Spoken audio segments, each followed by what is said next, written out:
and welcome to another edition of King Crush Thursdays, the series where we highlight and uplift Black men, because frankly, not too many people are doing it. My name is Val Gay, and I am super excited to bring to you this amazing brother king today. He is a trailblazer. He's a medical doctor. He's an entrepreneur. He's a leader. He's a mentor. He's a philanthropist. He has a radio broadcaster. So many things. He's written a book. So many things. And he's my friend. I'm so grateful to say. So please welcome Dr. James Blake. Well, hello, Val. So let me change that. Please welcome, because he has two names, Dr. James Steve Blake. Because when you hear me call him something else later, it'll be something different. So Dr. James Stephen Blake. Wonderful. Thank you. Thank you for having me on. I'm looking forward to the conversation. Thank you. Likewise. As you know, we are creating a repository of 6 questions, and we'll have 100 answers by 100 different Black men, with the goal of having one day a young king who may or may not have access to positive Black male role models, that he could come to this repository, see these same 6 questions answered in 100 different ways by these 100 men, and perhaps find guidance in there.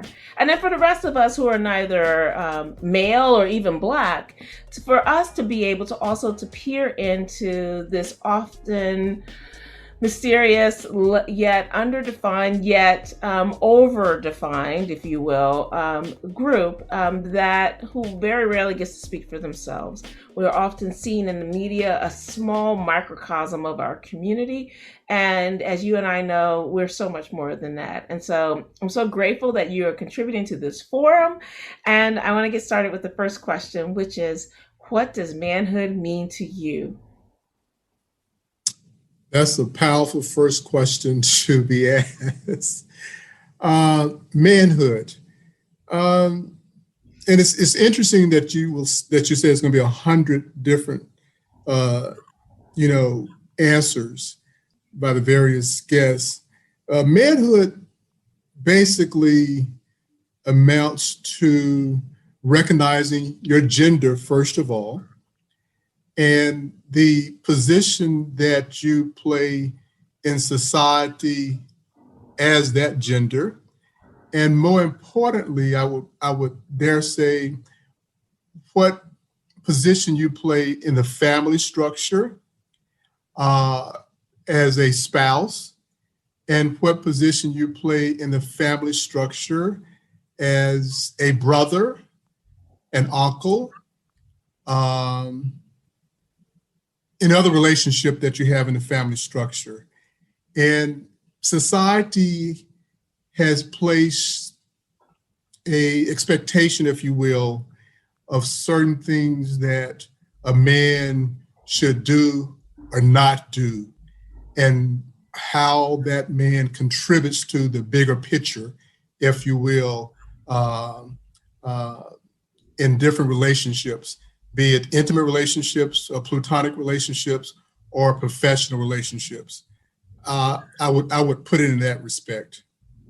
Got it. Excellent. Thank you. So, Dr. Steve, who and or what is important to you? Wow. Purpose. I'm very focused on my purpose, if you will, in life. I feel strongly that we all are here to contribute in whatever manner we're capable of doing. We're not all on the same level as far as physical attributes or mental, intellectual attributes. But, as Dr. King quoted, no matter, what you might be in life, just work hard to be the best that you possibly can be. And I think he even if you're just a street sweeper, work to be the best street sweeper that you can be. I recognize my desire and my purpose early on when I was a little bitty kid, and I was driven in the direction to be a physician. My mom said as early as age 2 I started making it known that I wanted to be a doctor. And so, I can't relate to people who say, well, when did you decide that you wanted to be a physician? And what did you want to be? What are some of the other things that you wanted to be uh, other than a physician? And I can't relate because I've never, ever had a desire to be anything other than a physician. So when I'm interacting with young people and they're trying to find their way, if you will, I can't relate 100% if they just mentioned I want to be a teacher, I want to be a fireman, I wanted to be a policeman, I wanted to be a professional sports player. I said, I can't relate to you because I've never had to go through a whole list of things to choose from. So in those individuals, I try to get them to just look within themselves and look without themselves in the surrounding to see what they identify with the most. But purpose is so important to me. And I live every day to try to live out my purpose as a physician. That's beautiful. That is really beautiful. Thank So you. then that leads right into question 3, which is how do you want us to see you? Wow. Now that's a good one.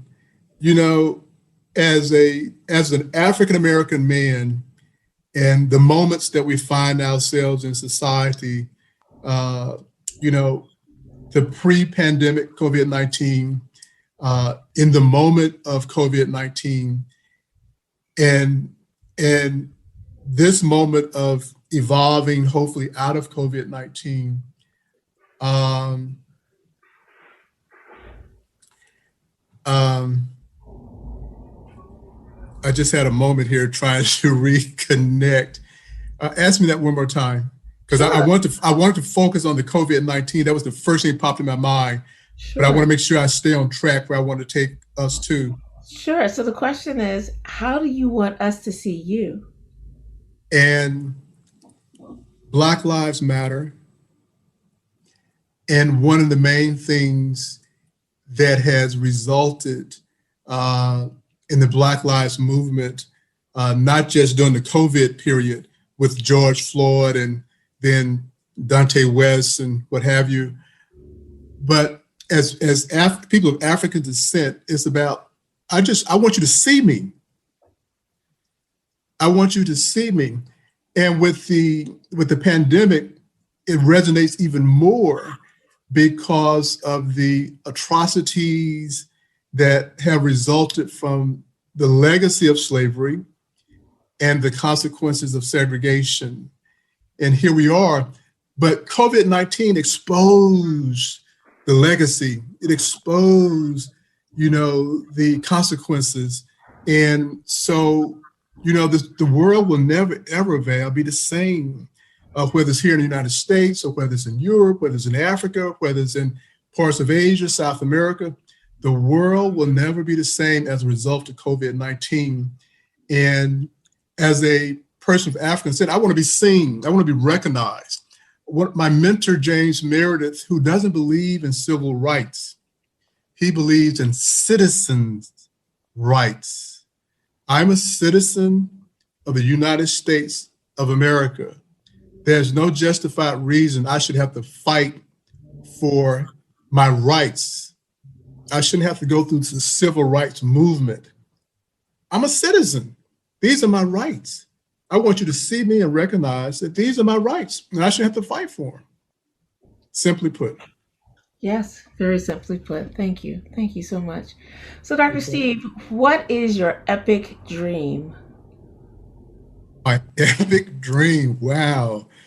Uh, well, going to heaven first and foremost. I I look forward to heaven. I look forward to heaven. Uh, Here on earth, it would be just to live up to my fullest potential, to make a difference in as many lives as I possibly can. Uh, Very importantly, the lives of young Black men, to to inspire them and to encourage them and to help them to believe in themselves. You know, men of African descent is not treated in like manner as white men, if you will. White men, their communities encourage them to study hard, work hard, and achieve and do well, and read and learn how to do math and science. Unfortunately, and sadly, in the African American community, so often young Black boys who show interest in academia are ridiculed, called horrible names, bullied and made fun of. I want to be able to help young Black men see me and say, I want to be like him. I want to become a doctor.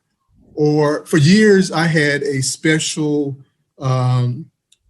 scholarship type program for young people to be selected, and they toured the East Coast, Boston, New York, Philadelphia, down to DC, did all the culture things and what have you.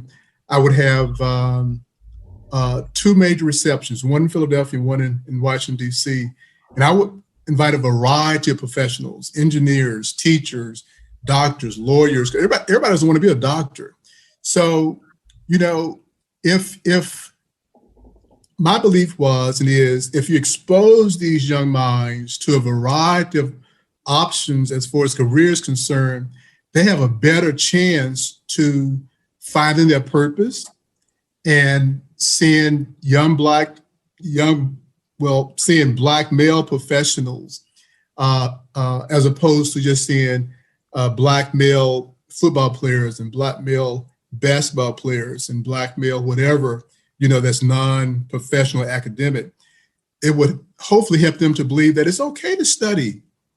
It's okay to make A's. It's okay to make B's. It's okay to carry your books. It's okay to go to class, to try to balance the negativity of our communities, calling them, you're like a girl, or, you're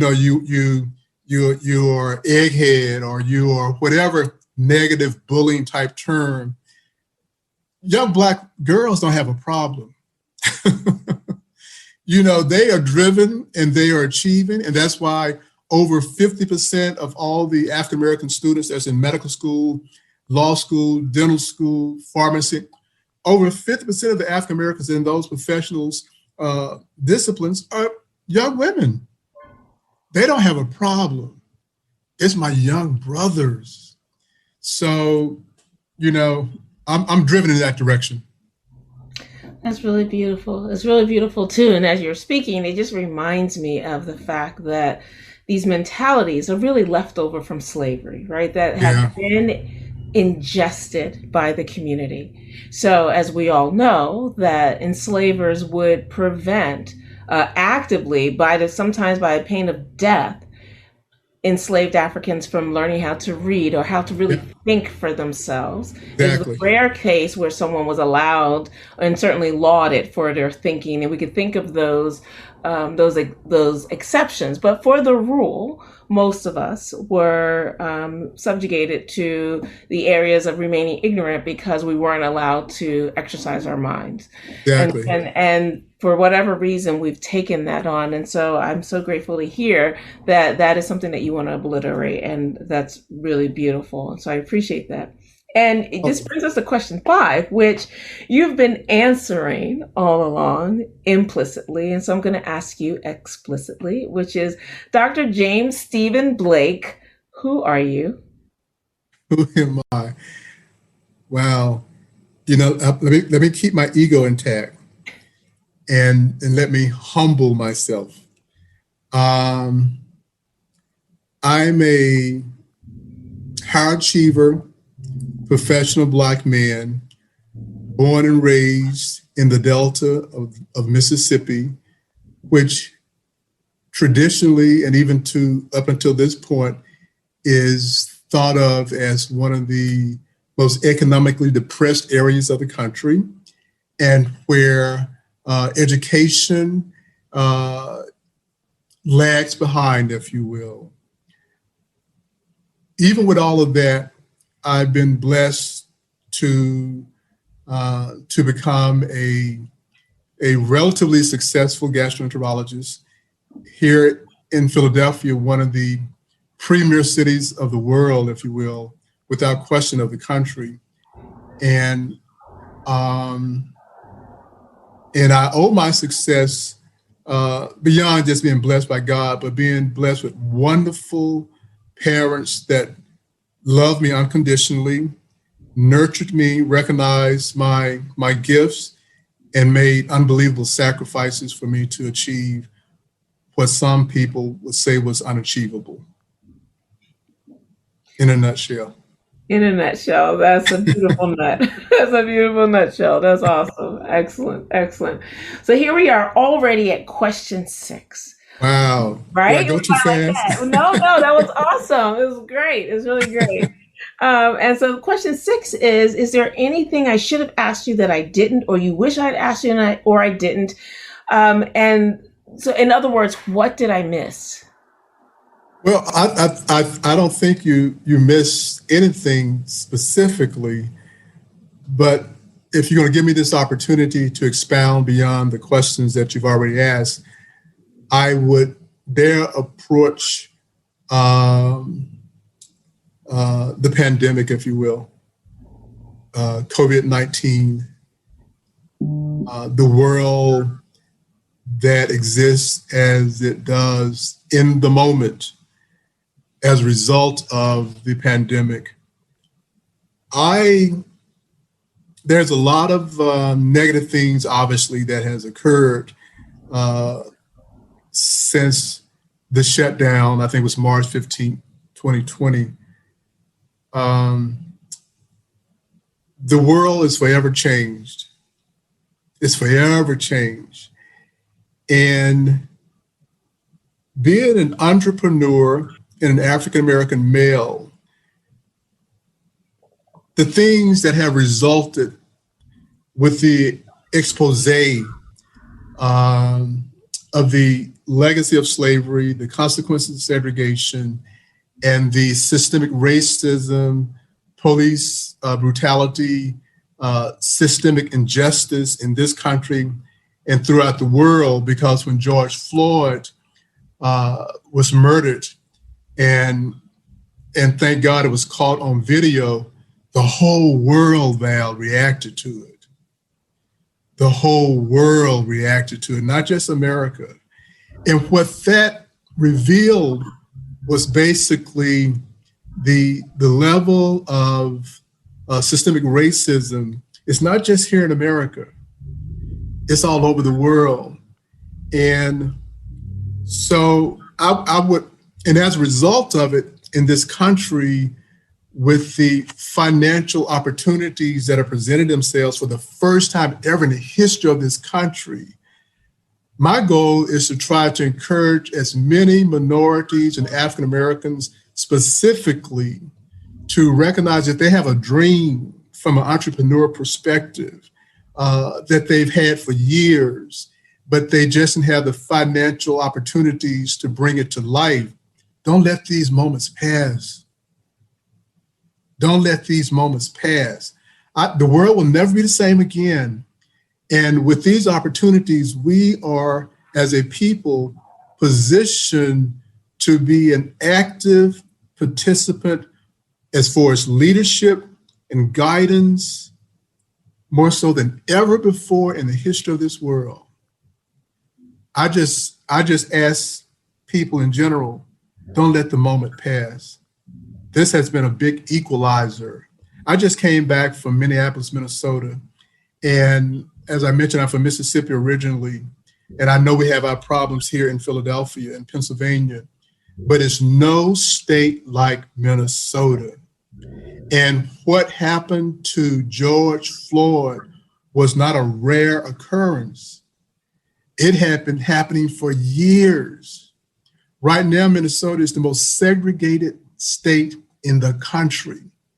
And the police injustice and brutality is nothing new, but it got exposed. And it needs to be a lot of work, not just in Minnesota, but in all 50 states, in every country where people of minority of African descent lives. It's very real and very serious. So I just want people to don't let the moment pass. Take advantage, explore your dreams, develop your dreams, and seek guidance and leadership and direction how you can make that dream become a reality. That is so beautiful. And I take that charge, and I hope others really hear that charge. It is very powerful. Everything that you said, the guidance and the mentoring that you just gave all of us was really important and very powerful. And I'm so grateful. You know, I think you know how much I value your presence in my life, your friendship. Likewise. How wonderful you are. I'm just so grateful for you. And so, and watching you in the world, I love, every now and then your name will come up in any usually odd settings where your name, you know, I wouldn't think your name would come up. And I was like, oh yeah, Dr. Steve, my friend. And they're like, oh, you know him? I'm like, yes, I do. Yes, I do. I played his piano. I do that about you. She's my friend. I know her. That's what I do about you. I love it. I love it. Well, I'm so grateful. And I just honor you, my king. And I pray that God will continue to grow you and deepen you as you continue to walk in your purpose, because clearly you are. I pray that your territory will expand, that as your epic dream becomes more and more of a reality every day, that the rest of us will absolutely be able to see and emulate and benefit from your walk. And I'm just so grateful to you and for you. And I just thank you so much for being here today and contributing. Well, thank you for inviting me. And I've really enjoyed it. And I really pray that the things I've shared is going to be a benefit to someone, if not many. Yes, yes, yes, indeed. Thank you. And thank you. God bless you. Thank you for joining us today. I hope that you are as uplifted and inspired as I have been. I took some of those words and I have some ideas. Lots of ideas, always. You're brilliant. You're brilliant.